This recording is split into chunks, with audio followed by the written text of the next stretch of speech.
Ask the Messengers, the program that deals with substance abuse, real people telling real stories. Hosted by Pastor Lester Lewis, co-host Charlize Wilkerson and Leroy Carey. Produced by David Humphreys. Where there is addiction, there is a chance for recovery. We're trying to help save lives on Ask the Messengers. You asked and we listened. So today on Ask the Messengers, we present to you a few of the most talked about episodes since the show first aired in 2017, featuring Detroit Recovery Project, Mothers Against Drunk Driving, and Hartford Memorial Baptist Church. Also on today's show, we will share with you more real people sharing real stories from our second anniversary celebration. Call or text a family member or friend and tell them that Ask the Messengers TV show is on the air right now. Against Drunk Driving started back in 1980 in a mom's kitchen. Take us back to that kitchen and talk about how it developed and grew to the powerful organization it is today. Well, back at that time, there were there's no advocacy for victims of drunk driving crashes. There were very limited laws, and what happened was there were two mothers who, on opposite sides of the country, whose children, one was killed and one was paralyzed in drunk driving crashes. And with there being no real resources, no organization at that time, that kind of started the grassroots effort to get Mothers Against Drunk Driving together.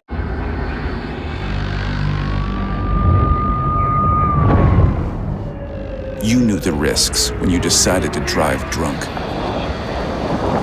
There could be a crash.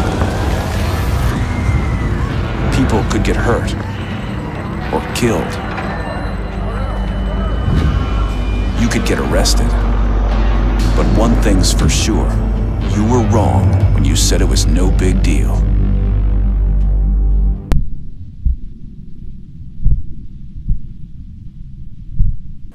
Drug addiction is a health problem. Right. You know, a lot of people don't know that it's a health problem. They think it's just a bad decisions problem, a moral problem. The person is just bad, you know. Mm-hmm. But no, it is a health problem. Addictions are health problems, mental health problems, behavioral health problems that also affect physical health and affect the economy in our community. You know, because as people get the disease, then they become less productive. They don't work. They don't support their families, and that costs everybody.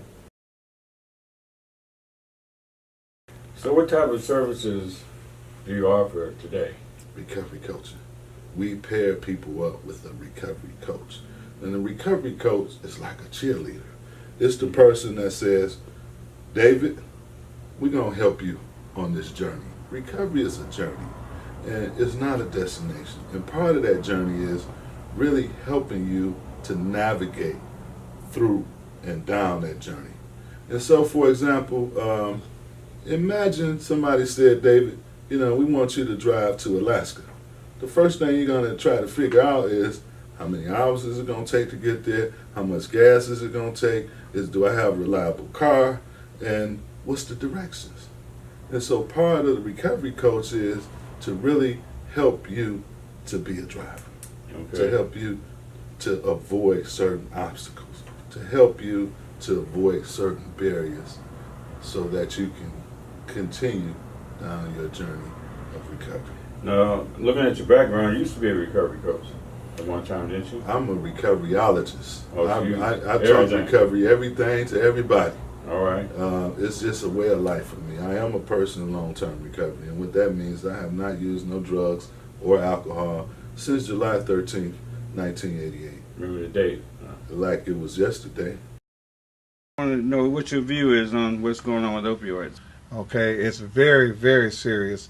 But then you have to add on to it the prescription medication.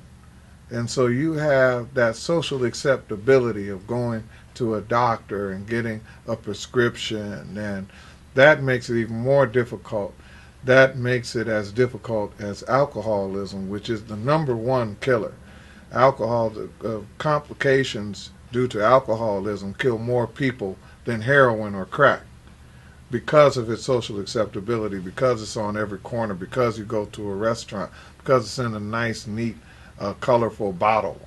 So that makes it more accessible to youth and to others.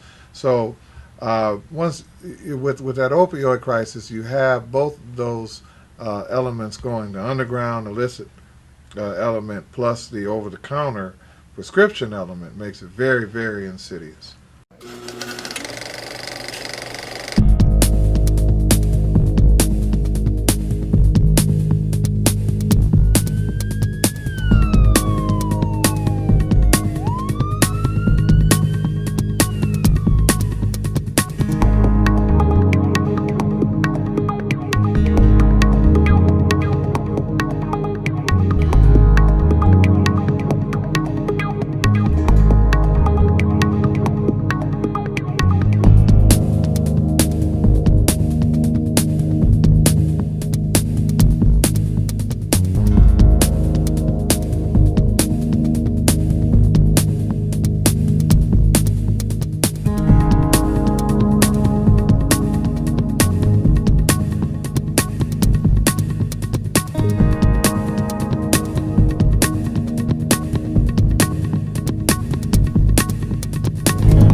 Was offered a drug, chose to try it.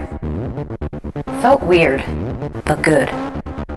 Chose to try it again, started looking for chances to get high. Flunked a few tests at school, missed Mom's birthday. Found a connection to score drugs, quit after school stuff to get a job. Used the money to help pay for drugs, was tired a lot. Started showing up late to work, got fired. Told Mom and Dad I quit. Met kids from another school and started dealing. Got busted for drug possession. Dad picked me up at the station house. Things seemed hopeless. Felt sad. Felt sad for no reason. Couldn't seem to shake the blues. Opted for treatment instead of juvie. Heard all about how drugs were bad for my health. Didn't listen. Got high with a friend once treatment was over. Began to feel out of touch. Things went downhill fast at home. Chose to go back to treatment. This time, for real. Started to feel different after a few months. Calmer. More hopeful. Learned a lot about drugs and how they affect my body and my mind. Didn't graduate from high school with great grades, but did graduate. Life's complicated enough. Make smart decisions about drugs. Opioid dependence can happen after just 5 days. Know the truth, spread the truth.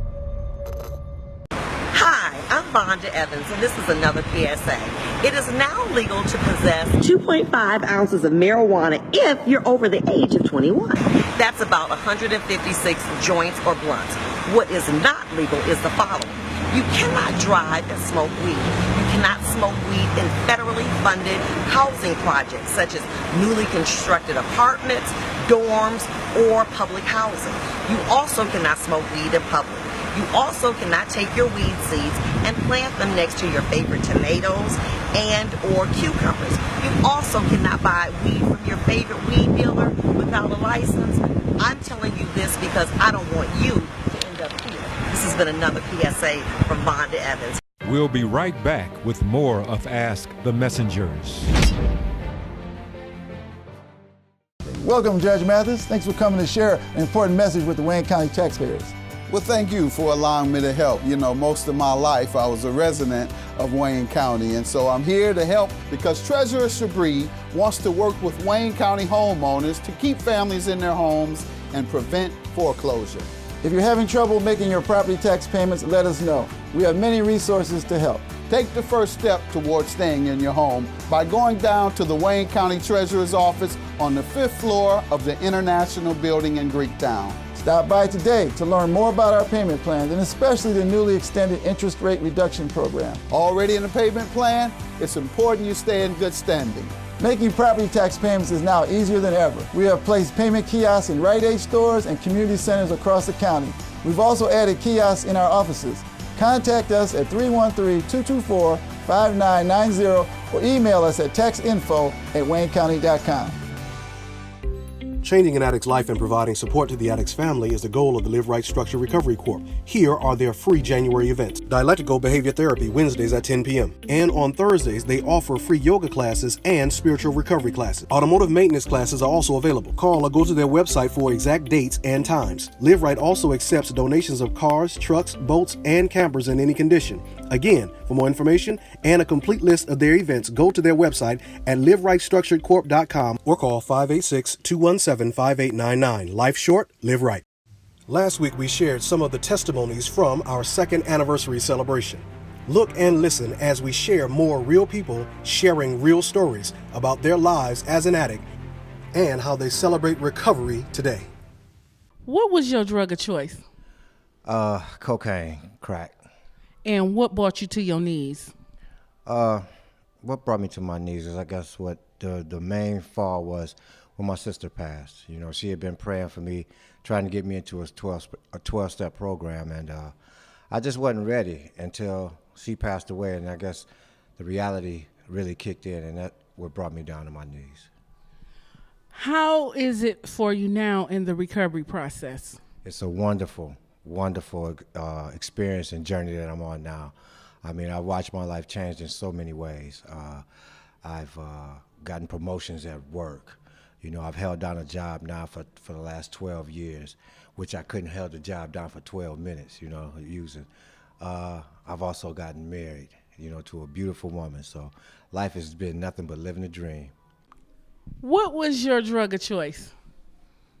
Really anything I could get, but it was heroin and crack. And how old were you when you first picked up? I was 19. And how long did you use? About 26 years.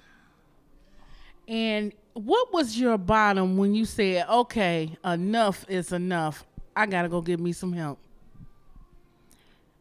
I had lost my leg, and things really got rough then. And it was so hard. It was harder than it had ever been. And I'm like, they were threatening to send me back to jail. And I'm like, enough is enough. It's time for me to get myself some help. And a gentleman stepped in and he helped me. He got me into detox, and I haven't looked back since. Okay, you said you lost your leg. How did you do that? In 1987, gangrene had set up, and I was too busy getting high. I couldn't stop, you know, so that was the result of me losing my leg. And how old were you when you first picked up? First time I used drugs, I was 13 years old. 13. How did you get a hold to it? Peer pressure. I had an older brother. They were smoking weed, selling weed, and I used to steal their weed and smoke it with my friends. And how long did you use? I used from the time I was 13 up until I was 50. And what was your bottom when you said, look, enough is enough, I got to go get some help? You know, after coming in and out, going around, I think it was getting pulled over by the police, the fear of becoming homeless, not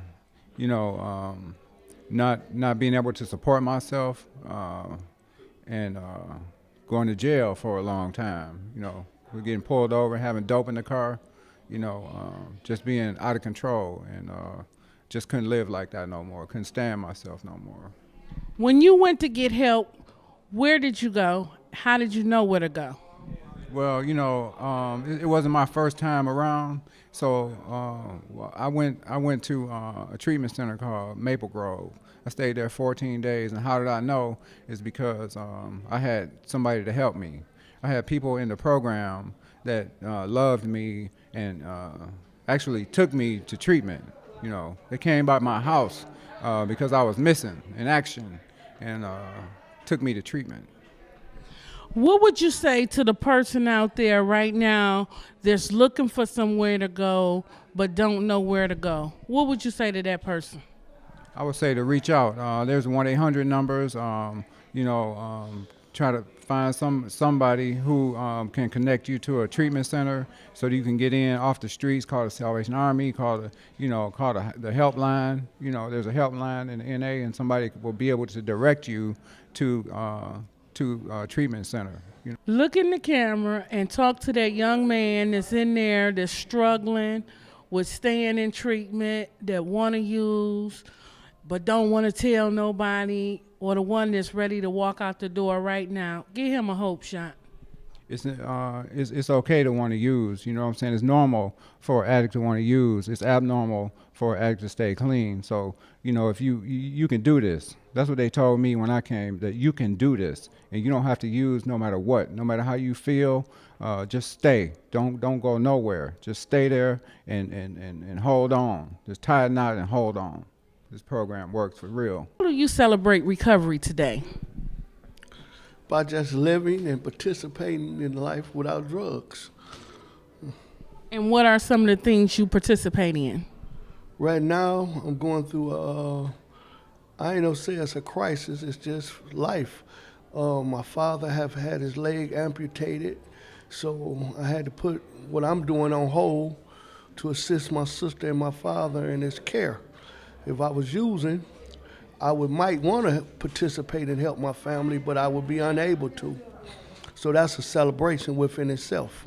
If you could help somebody that was out there struggling right now, what would you say to them? I know the hole that you have dug for yourself seems real deep, and it probably seems like there's no way out, but just stop using, and your life will start coming back together one day at a time. It'll start materialize and things will start happening. That don't mean that everything, it's like you're not creating any new damage. It's still gonna be damage to repair, but you're not making any new damages, so that makes it easier and things start coming together. When people say you're bright, they usually mean you've got a lot going on up there.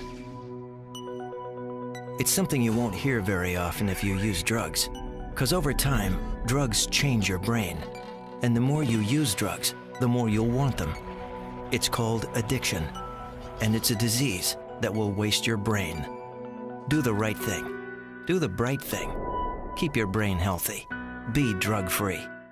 Stay tuned for more of Ask the Messengers.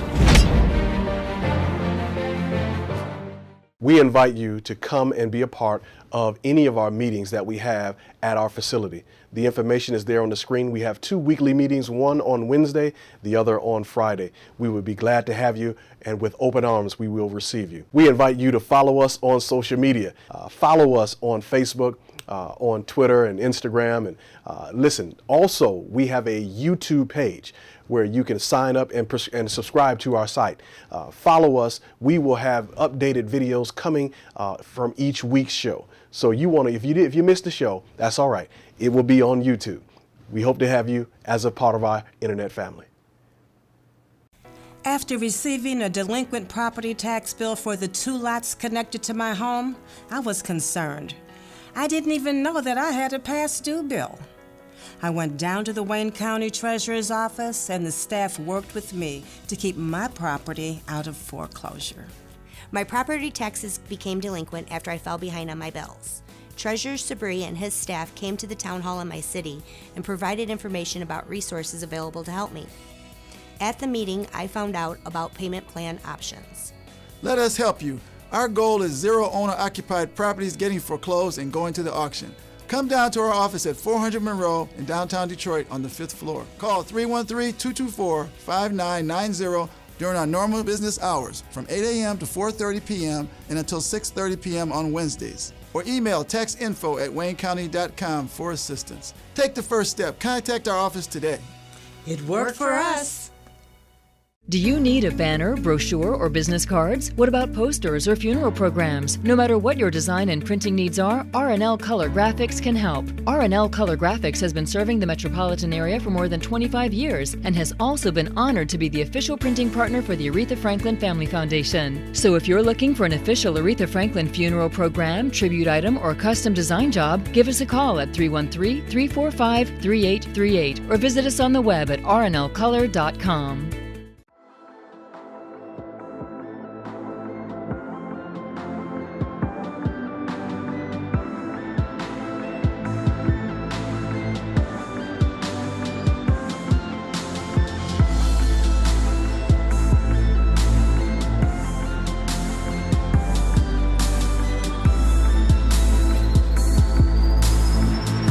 We hope you've enjoyed watching some of the most talked about episodes since our beginning.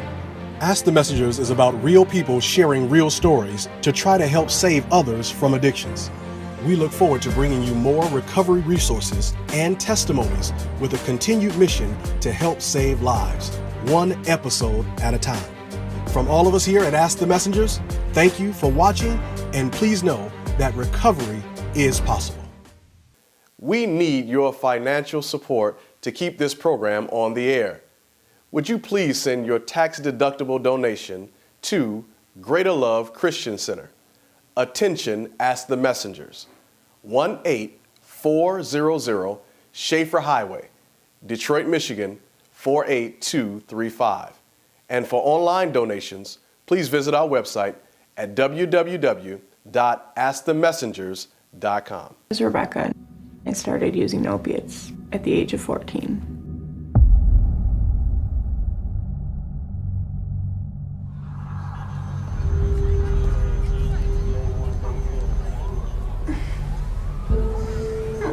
This drug addiction has taken everything and everyone I've ever loved away from me, like everything. And I'm so exhausted. I know that these next few days aren't gonna be pretty, and I'm the most camera shy person in the world, but if making my detox public is gonna help somebody, even literally just one person, I'm all for it. I was an athlete. I danced and cheered, and I was tumbling at cheerleading practice, and I blew my ankle out, and I got prescribed pain pills by my doctor. Rebecca's story is like so many others. You see it begin right at childhood. Her addiction really started very innocently. She was a very accomplished dancer as an adolescent and had an ankle injury at the age of 14. Her medical treatment escalated to the use of very, very powerful opioid medications very early on. This disease does not discriminate at all. It looks exactly the same, and it will take you to the exact same places. It doesn't matter what town you live in. They say that you make a conscious decision to get high, to do drugs. I didn't know, I trusted my doctor to take care of me and make me better.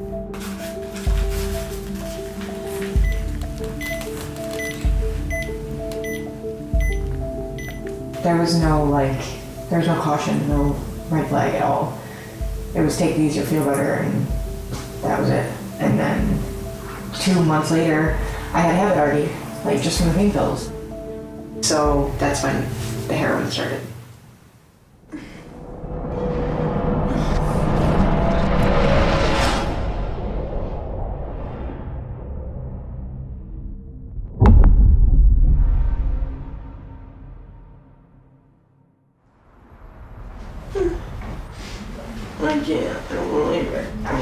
Today is the second day of Rebecca's detox. She has not used any substances for over 24 hours now. She is experiencing exactly what one would expect under these circumstances. She's very tired, her body is starting to ache. It's like you're hot, but you're cold at the same time, and you're sweating. You can't get comfortable, and every move you make, it's like you're running a marathon. It takes all your energy. It's just draining. I remember the day that Rebecca is having right now. I was feeling achy and tired, where you feel like you're pushing against 1,000 pounds of water. I've never felt this way before in my life. I hope I never have to feel this way again either. Hi, Rebecca. How are you? Really? I've been sleeping a lot. This thing, I want to say first, on my arm, Okay. is absolutely killing me. Right here? Yeah, that's the spot. My hands are more swollen today than they were yesterday, and we're trying to figure out the cause of it. Yesterday, you asked her when she looked at herself in the mirror, what do you see? And she said nothing.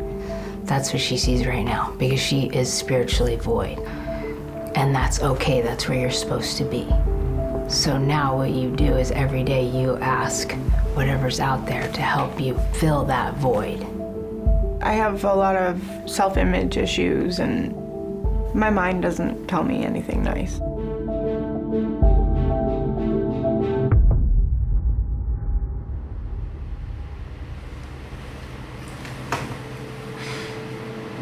People often find that when they've been dependent on opiates for a long time, whether it's for pain management or for other reasons, and they can get off, it's incredibly liberating. I feel like I'm coming back from the dead completely because there was no life in me whatsoever. And each day that passes, I feel more and more alive. I get really emotional. I was that girl sitting down there, you know, but I had a little daughter. I was, you know, 17 years in and out of these rooms of treatment centers, you know, from the time I was 17 to 30 years old. And today I have a life that is, I'm free. I told her all you have to do is worry about the 24 hours you're in. You wake up in the morning and you take care of the 24 hours you're in.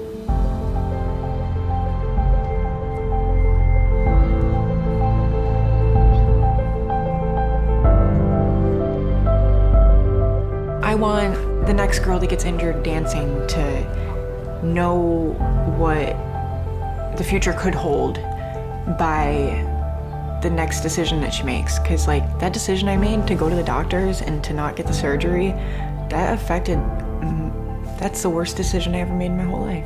I'm not this person. I'm gonna be more than this. I want that white picket fence. To be honest, I want the most boring, repetitive life. Like, I want to be square so bad. This is like a turning point, a new start, like a new chance, and I'm gonna run with it.